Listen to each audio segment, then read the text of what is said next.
an industry, sometimes we speak about well-being as, pizza nights or the odd gym pass or these types of things. What does proactive well-being and mental health support look like to you in practice? I think it's better to define what well-being is rather than what it isn't. I have lots of conversations with different leadership teams and CPOs and CHROs, and they'll say to me, "Oh, we've just done free pilates in the office." I'm like, "Good for you. That's great." And I think that's great. Doing those sort of activities and initiatives is a good way to show your people that you care. But what is the definition of well-being? Well, it's really how you function. It's how you function physically, mentally, financially, and socially, and over a sustained period of time. Really, that's it. That's the true definition of what well-being is. So, if you're doing activities which fit into one of those buckets, then that's fantastic. But what I mean is, or what we mean at Hope is, it's just how you show up as your authentic self and can be your best self at work and in life. If you're focusing on anything other than that and calling it well-being, then I would question, is it actually what we define as well-being? This episode is brought to you by Instant Impact. Instant Impact provides transformative talent solutions to small and mid-sized companies that are making between 30 and 500 hires each year.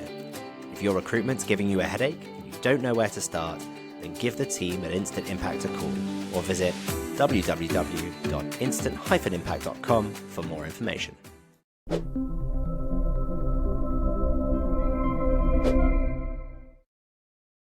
Hello and welcome to We Need to Talk About HR.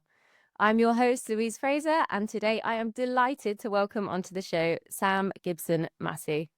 Sam is a founder at Hope, which is a platform that's built to support organizations in delivering ROI on their people strategy. Sam also has a wealth of experience in talent management, HR, and mergers and acquisitions in the big tech landscape. And Sam openly admitted to me that he burnt out, and that's when he decided to build Hope. Sam is a massive advocate for well-being in the workplace. I think we're going to get stuck into that a lot today. And he knows the importance of building measurable ROI on things like well-being in conversations with senior leadership as well. So welcome to the show, Sam. Thank you so much for having me. No problem. So let's kick off with a question where we can get to know you a little bit. So take us back to when you decided to build Hope. Where were you at? Why did you decide to do it? Okay, so as you just explained, I'd worked in talent acquisition. I'd worked in numerous roles in big tech. Over the years, I'd always struggled with my own anxiety and stress. I didn't know why that was. I just had it, and I was curious about it. Previous to that life, I'd worked in a completely different industry. I worked in the entertainment industry, which we may touch on later on, but for that question, it's not necessarily the point. I was going through essentially what I think a lot of people go through, which is when you are at work and you are struggling to, recover, essentially. You might be work overload, or you might go into a meeting and just feel like, I don't know what to do, or I'm feeling stressed, or I'm feeling anxious. And I think if anyone's ever had that before, you'll know, I think we all have that on some level, right? We've all probably gone through that. The problem is when it stops you from performing at your best. And that's what was happening to me. And so I reached out to my HR team, my people team, who are wonderful, and they pointed me in the direction of my EAP. And so I sort of, I reached out to my EAP, and I got a phone call a couple of days later, and someone put me through triage, and it felt really slow and clunky. It felt really actually impersonal. I was really sort of surprised. I was like, well, it's good I'm not at crisis here, because I'm not sure what I would do. And they then booked me in with a counselor, and I started, I've been to counseling before. I've been to therapy before for different reasons, as just part of keeping healthy, right? But this was before COVID. This was like pre-COVID time. So I was just really surprised. I was really surprised at that process of how an employee gets help when they need it. We had great healthcare, we had benefits packages, we had, a therapy platform we could use, but it was just really, I felt it was really outdated. That was my honest opinion of it. So many different ways in other parts of our lives, we can pretty much order on demand or get something we want for how we live our lives. But employee care just felt like it was an afterthought. It felt like it was so reactive and not, you would never get upstream of a problem by doing that. So I went to these counseling sessions and it was okay. Yeah. And then COVID hit. And my therapist then, who I got through the AP, admitted to me, this is the first time I've ever done virtual counseling. I was like, okay, well, how is this the first time? I lived my life in global roles. So I was constantly on Zoom or, Teams, whatever. And that was when I just sort of felt really disappointed. And rather than hold on to the disappointment, me and my crazy brain went, well, what if you could do this differently? Like, what would this look like if you were to do something for the employee that meant that you didn't get the problem in the first place, or you understood the employee better, or the employee could help themselves? That'd be even better. And so I parked that idea. I literally wrote down the idea on a piece of paper. I met with a founder of another business, and she just said, just write it down and keep it in a folder. Like, you never know when you might come back to it. Business ideas folder. Yeah, my big business ideas folder, which it's got a few crazy ones in there. Nice. Long story short is I then, over the course of a few years, I left that organization. I started Hope, and that was the beginning of it. Now, I didn't start with the idea that you've just talked about. I went down different rabbit holes. I learned a lot about mental health, and I met with lots of specialists. I met with psychologists and psychiatrists, and I learned, how do you care for people better? And we built an MVP version of the product, which wasn't actually a B2B product at the time. It was more of a B2C platform. It worked, but it wasn't really the thing I thought was the future. I didn't really believe that was what the market needed. And I came back to my original problem myself. I was like, okay, if I could help anyone, what would that look like?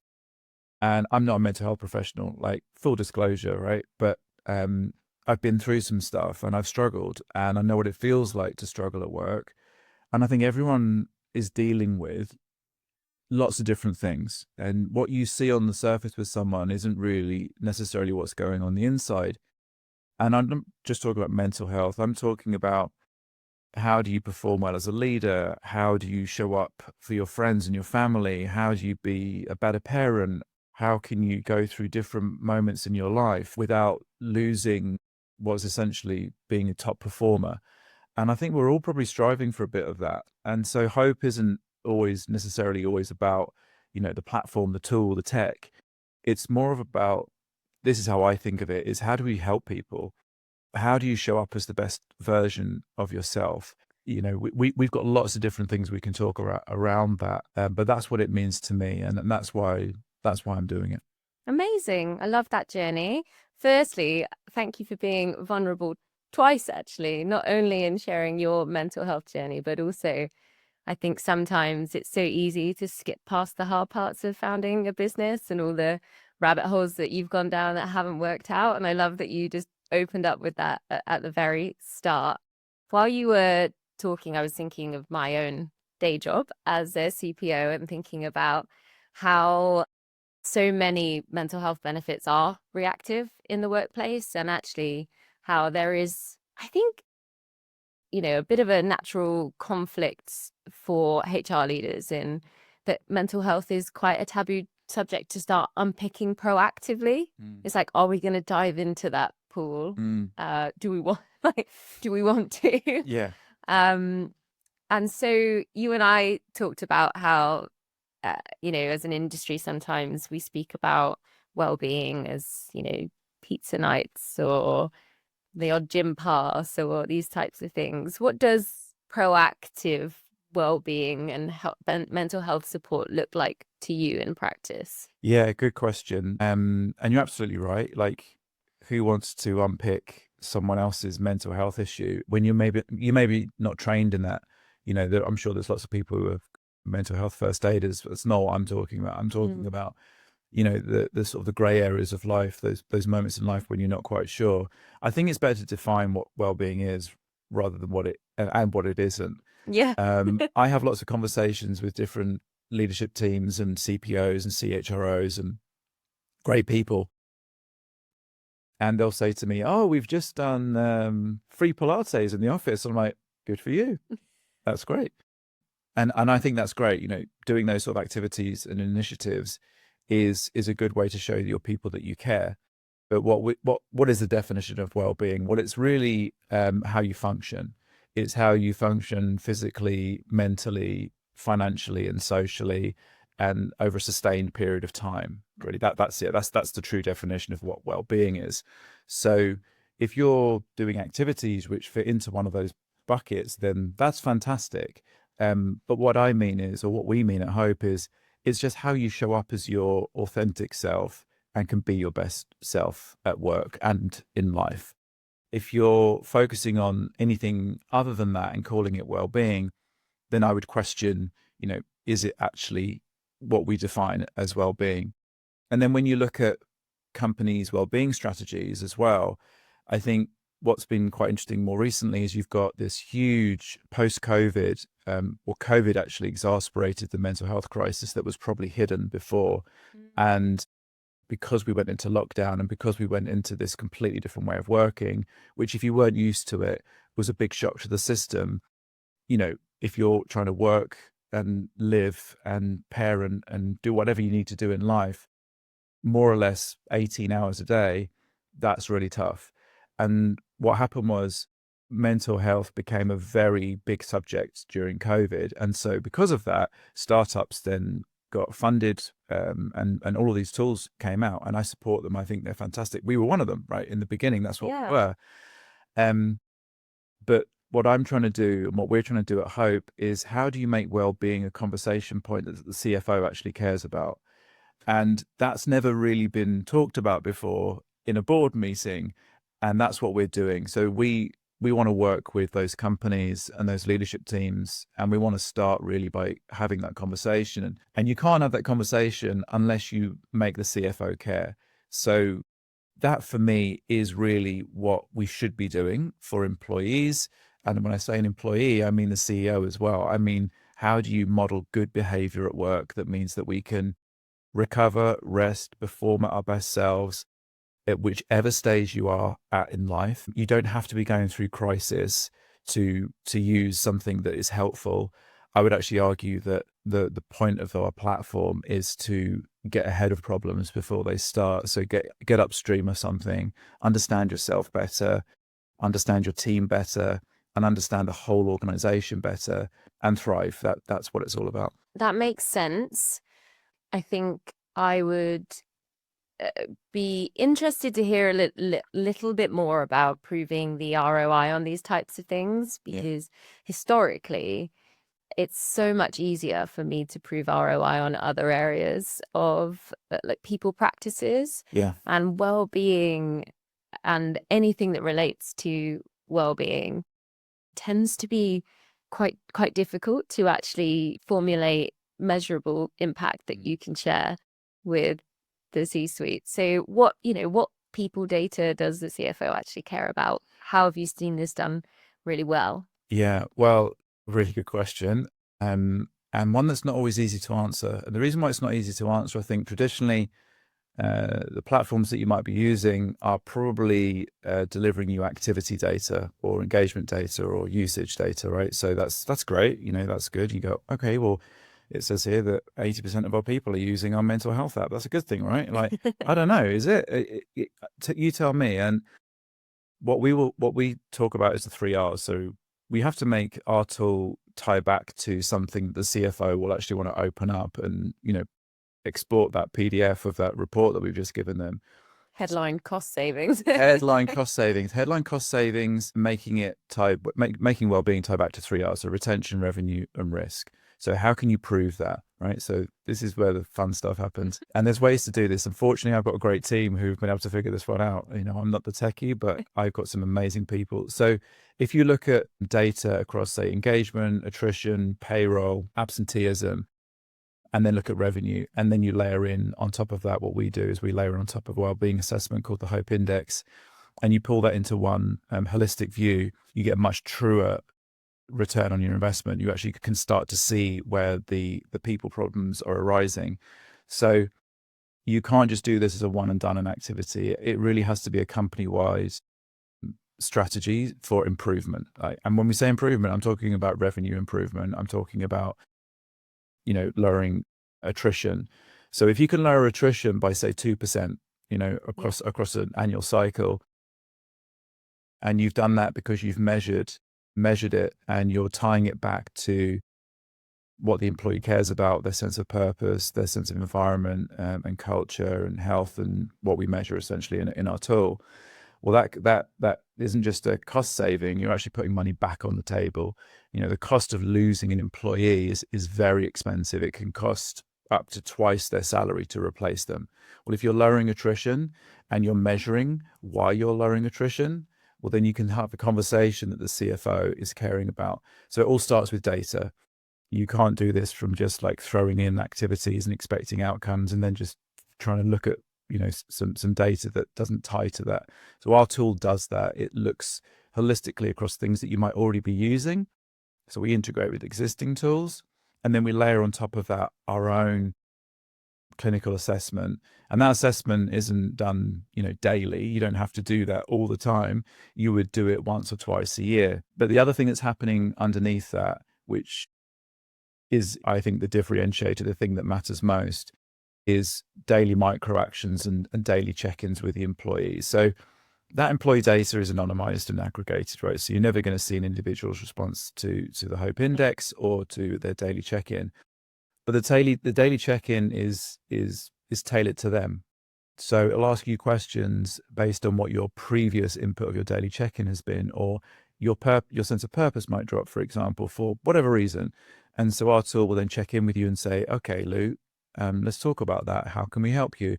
And start to put in micro actions and things that you can work on personally. So it has to be that granular, because if you're not doing that and you're not helping the employee at that moment in life that they're in, then you're not going to get the best of them, and you're not going to get the outcome that you're really paying them for. That's what CFOs will truly care about. So long answer to your question. I can go further on this. I can get really geeky on it. But the important thing is measurement. Stop measuring activity and start measuring impact and impact on the business. That's what we think. It sounds like you've got quite an interesting formula. I believe that we, as in the HR space, spend so much time trying to pull data from different places and infer like causal impact of doing X and Y and Z. And so it's really interesting to me that there is a platform that overlays on top of all of this and pushes and pulls things together and uses a formula to actually create that sort of data that you need. I love that. I actually wanted to pick up on a word that you've used quite a few times, which I'm quite fascinated by in general at the moment, and that's the idea of work and purpose. I think the two interlink and need to interlink for a successful, engaged team. But I'm interested to hear, how do you define purpose at work? Why do you think it's an important part of any well-being? Yeah, it's not. I'd say outside of well-being, it's we all need a reason to get up in the morning and log in. That's it, right? We all want to feel like we've got a reason to go in and do the thing that we're being paid to do. It doesn't always happen, right? It doesn't always necessarily. It's not a straight line. And you can't fake purpose, and you shouldn't either. You shouldn't try and fake, why business exists to try and appeal to the employee. Don't try and make a logistics company sound like a charity. It's a kind of, you'll be going into a cul-de-sac that you probably can't get out of. Yeah. And so I think it's about, how do you look at the individual and listen and care for the individual? How do you make that individual feel part of a team? How do you make that team feel part of the whole organization? And what's the North Star? What you're heading towards. You don't have to be a shiny company to have purpose. You just have to have a very clear goal that aligns to the individual's personal goals. So I think when it comes down to it, you might have, for example, personal goals outside of work that are nothing to do with your job. I'm sure you have. You probably want to get up in the morning and do things for your family and for your friends, and you'll have bills to pay and things like that, right? Those things are important. But there'll be other things going on in your life where, it would be great if I could do this learning development course that I've got, pinned over here. How can I do that? And so I think you have to get down to the individual level. You have to say what motivates that person. Is it the job? Are they truly wanting to turn up as, whatever their job title is?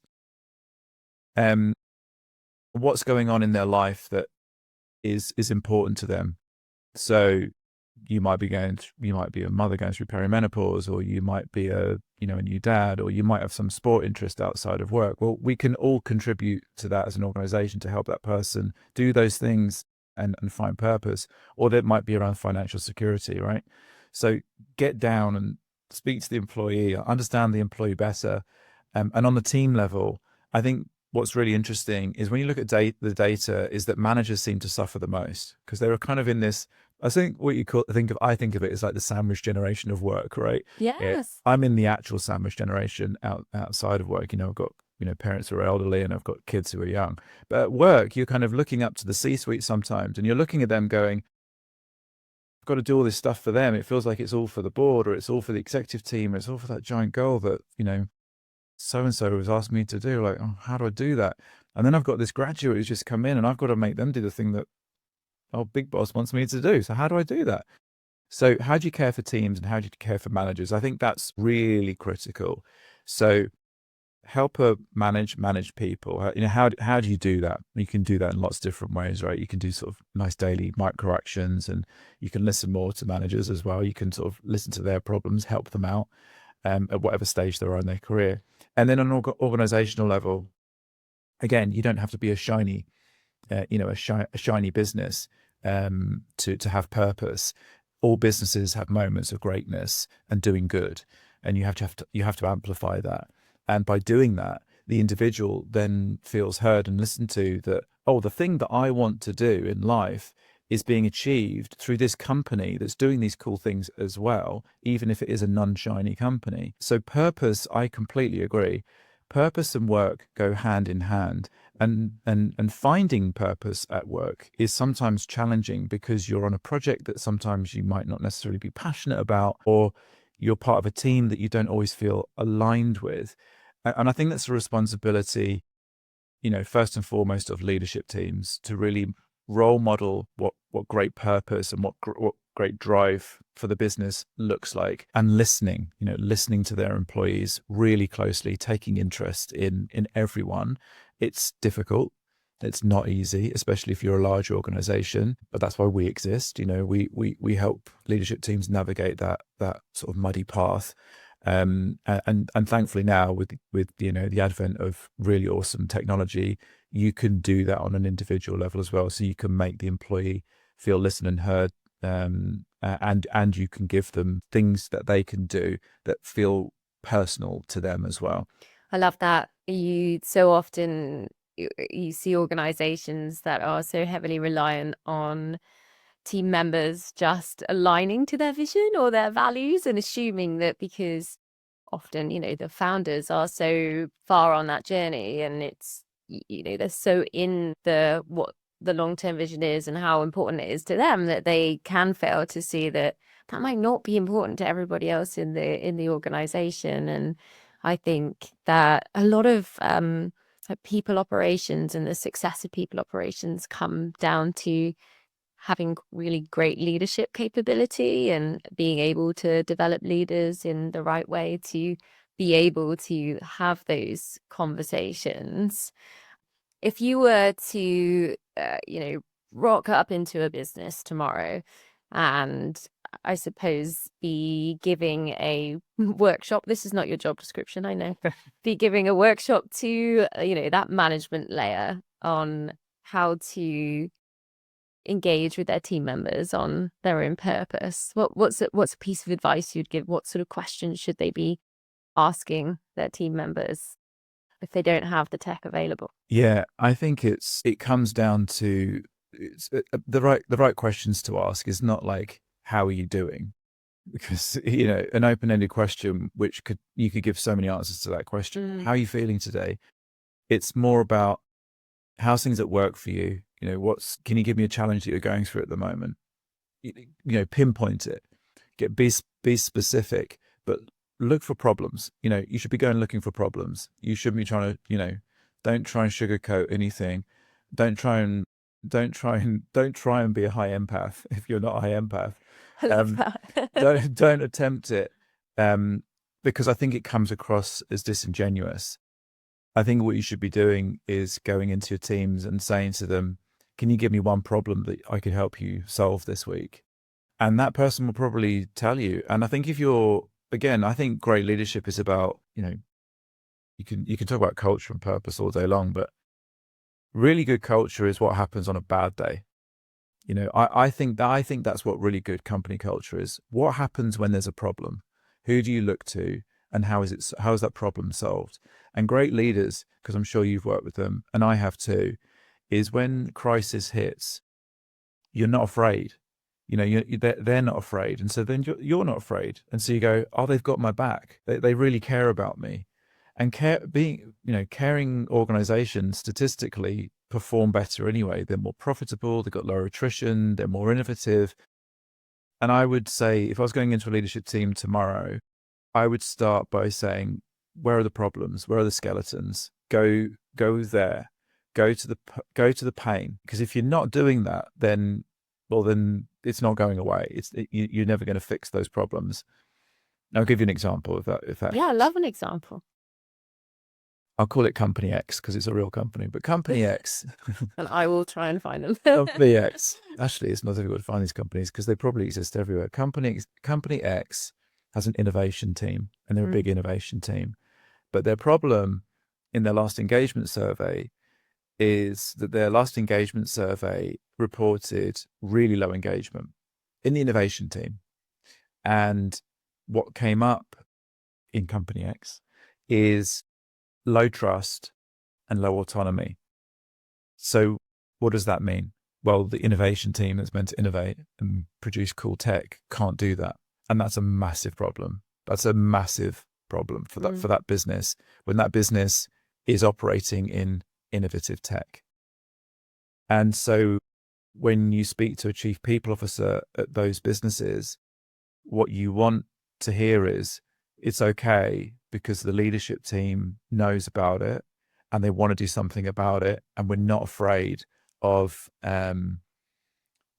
go there. And I think that's not anything to do with work. I think that's more about just about who you are as an individual. So the people that I look up to are not afraid to show the vulnerability. They're not, they're willing to expose the cracks and talk about them and use them as a point of change. And that's exciting. It's scary. It can be difficult. But the best leadership teams, the ones who I've ended up bonding with the most, or in terms of looking up to the most, they just are not afraid to speak the truth. There's no BS. There's no, pretending. And I think sometimes that happens because we're so used to reporting positivity in our engagement surveys or in our yearly reports or whatever, name one. We're so used to doing that because we're afraid that if we don't report positivity, we're going to somehow lose our job, or it's going to come back and hurt me at some point in my annual review. And if leadership teams are modeling that behavior of like, no, it's okay, I want to know the problems, talk to me about them and how we're going to solve them, then you've got me excited. And I don't know about you, but if I'm an employee, and okay, I'm not talking about problems all the time. I'm talking about how do you solve them. And I'm giving you a long-winded answer because I don't think it's one or two things. I think it's about behavior. I think it's about that. What happens in a crisis? How well does the business deal with change and transformation? And another leadership team, purposefully going out of their way to dig deep. And again, you can do that in a number of ways, right? You can go and do that in one-to-ones. You can do that on a team level, or you can use a tool, use our tool, you can use a number of tools. But if your engagement survey is kind of like is it consistently across the board? If the engagement survey is consistently across the board, like one line, and that line doesn't change, I'm like, I don't believe it. Yeah. I just don't believe it. I had a really interesting conversation with an HR director recently, and she said, we would never, it sounds like I'm sort of poking holes in engagement surveys because I'm not. I'm just saying it's a good starting point, because actually that is something that people report already, and they're using those tools already.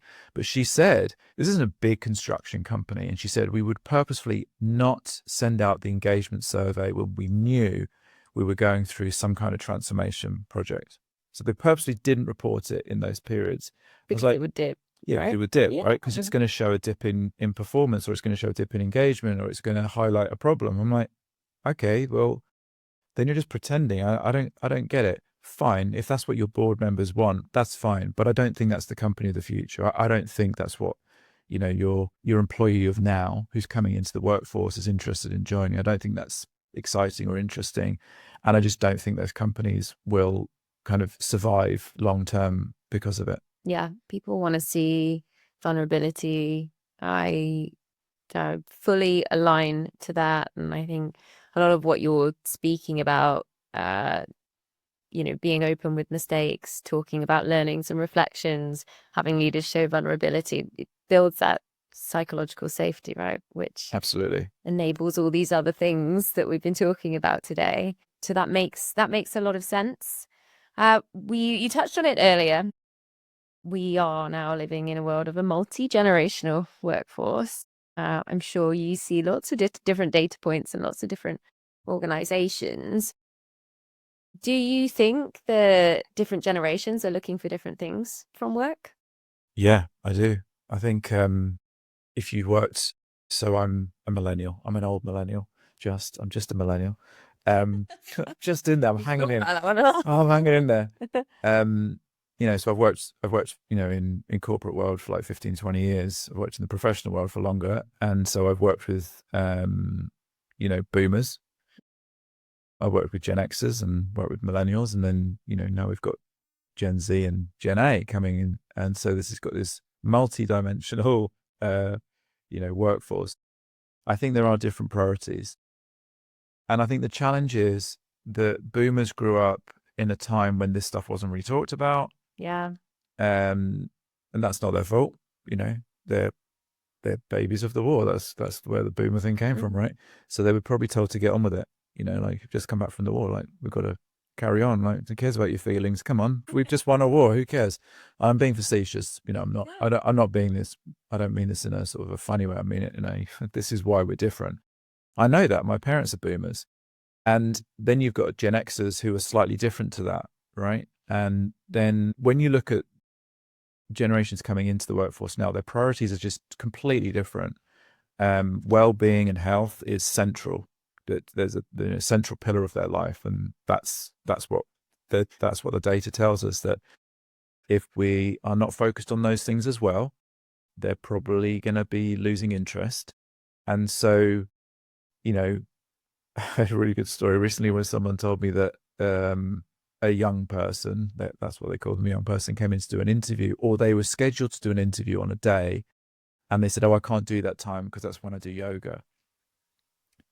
I don't know about you, I would never have prioritized yoga over a job interview, but that's just about their attitude. And so you've got this disconnect between an attitude of, say, older generations who think differently, are different, prioritization is slightly different as well. And then a younger generation coming in who really do focus on the health and well-being of their life, and how that interconnects. It's not separate. It's not, I go to work and then I go to the gym afterwards, or I work out between 7 and 8 and then I go to it. It's like, it's a pillar of their life. Yeah.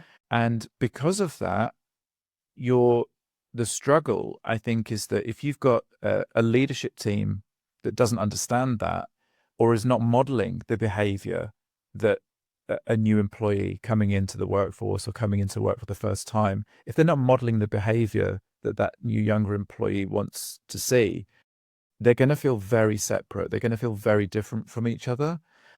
And that's okay. That's okay, right? There's nothing necessarily wrong with that. I just think if you're in the leadership team and you want this new generation to do the thing that you're asking them to do and pay them for it, then you should be taking interest and sort of listening in a little bit more. One thing is for sure is that generation is the next manager, is the next leadership team member, is the next executive. So I'm guessing that it's not going away. So we have to be a bit more empathetic a little bit to both, actually. I think it goes both ways. It's not just about change of behavior one way. It's also about new generations coming in and going, okay, well, I don't know anything about their experiences as well. So maybe I can learn something from that too. Yeah, that's really insightful. And I think there's a lot of push and pull across a multi-generational workforce, and lots of organizations trying to kind of work out what works for them and what works for everyone as best as possible. I cannot believe it, but we are almost that time. I'm going to ask you one final question, and I'd like to end on something quite reflective, Okay. I think. Yeah. So you mentioned earlier that you've been on quite a journey with hope. I wondered if you had one reflection, if you were to start hope again tomorrow, one piece of advice that you would give yourself. Wow, that's a great question. So here's an interesting thing, right? So we talked about working in HR and that whole journey that I went through, and the listeners of this audience are my crowd. They're my people. They're my people.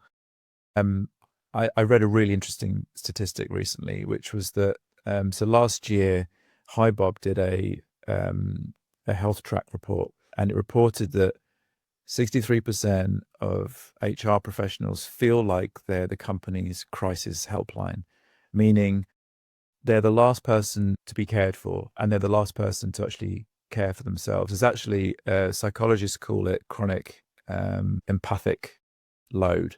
Yes. It's a problem. Like, you care for all of these people and you're not really taking care of yourself first.